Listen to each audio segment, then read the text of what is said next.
Turismo in crescita a Padova, i dati forniti da Confartigianato parlano chiaro, sempre più turisti scelgono la città del Santo e la sua provincia. Sono infatti stimati dal centro studi dell'associazione di categoria in quasi 300 milioni di euro i soldi spesi dai soli turisti stranieri sul nostro territorio, presenze che sono tornate ai tempi prima del Covid. Un turismo che viene dall'estero, ma è anche una tradizione per il territorio padovano. Ricordiamo le terme e ricordiamo appunto il centro storico di Padova.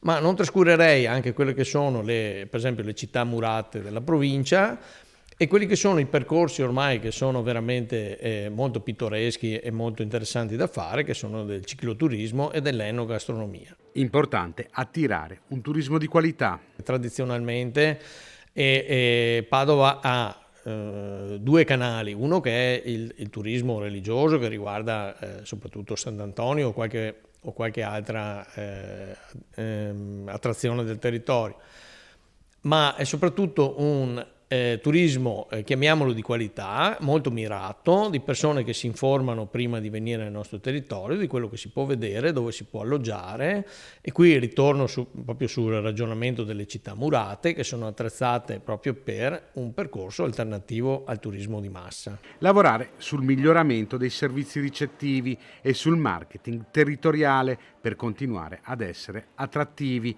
anche con i turisti italiani. Far conoscere ai nostri stessi conterranei che esistono certe cose che è incredibile che le conoscano all'estero e magari in Italia non sono conosciute.